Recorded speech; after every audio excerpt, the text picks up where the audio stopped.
A small, remote village sits nestled in the face of a steep cliff.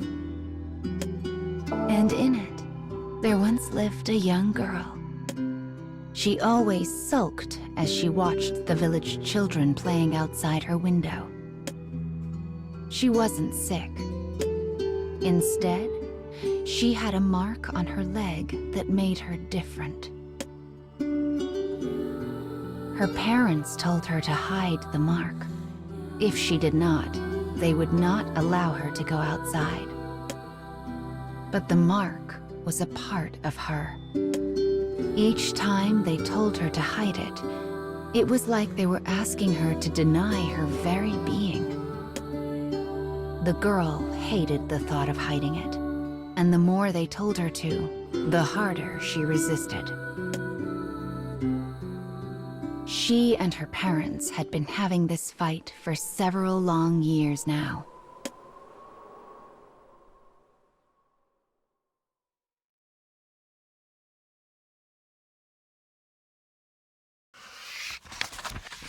The girl was locked in her house, so others would not see the mark on her leg. Unable to contain her discontent, she decided to disobey her parents and sneak out of the house. She ran through the village like hell itself was pursuing her. But when she crested a hill, she found someone was already waiting there. It was a warrior with flowing white hair. She sat quietly on a boulder, her sword stuck into the ground nearby.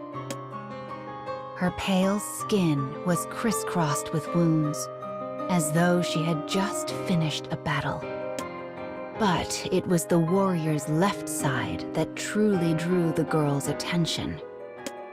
It was covered by bandages that had slipped to expose a patch of inky black skin.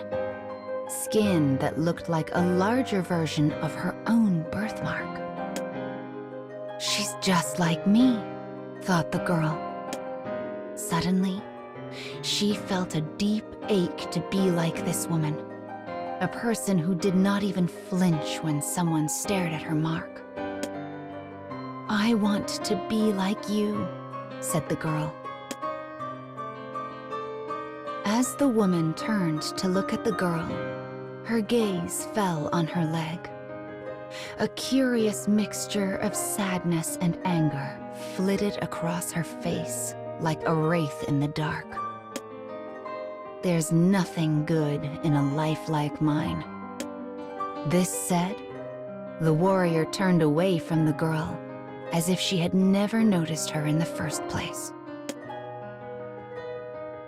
She then tightened her bandages and walked away.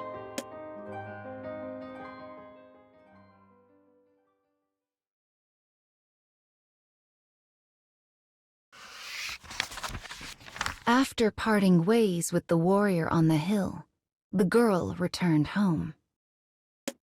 As she made her way to her parents' room to tell them what happened, she heard whispered voices from the other side of the door. We've caused her so much pain by telling her to hide her birthmark like that. But we did it for the right reasons. You know what would happen if people saw that and thought she was possessed. My parents are actually worried about me." Possessed.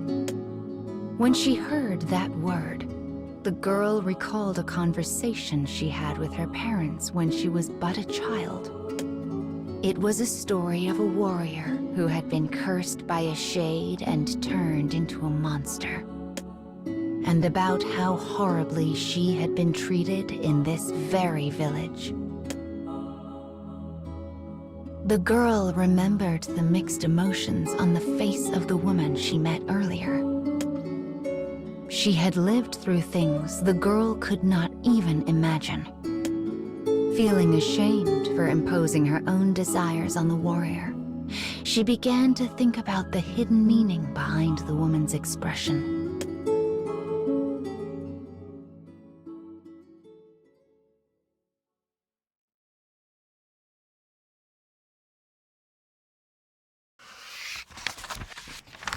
To the girl, the mark on her leg was a part of her, and her parents accepted that.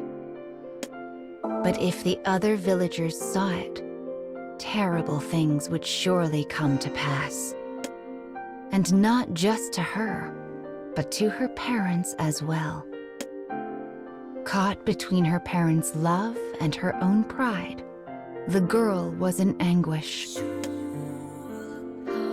Soon thereafter, she began hiding her mark. In so doing, she hoped to acknowledge the love her parents had blessed her with. But though she disguised her birthmark with bandages, she refused to hide the wrapped leg. In this way, she hoped to mirror the pride of the warrior. The girl stands at the top of the hill, bathed in sunlight. Looking out, she makes a firm resolution. Once she is as strong as the warrior, once her parents no longer have to fear for her safety, she will remove her bandages and walk the world as she was meant to. As the girl gazes over the plains, reflected in those eyes is the sky that leads to her future.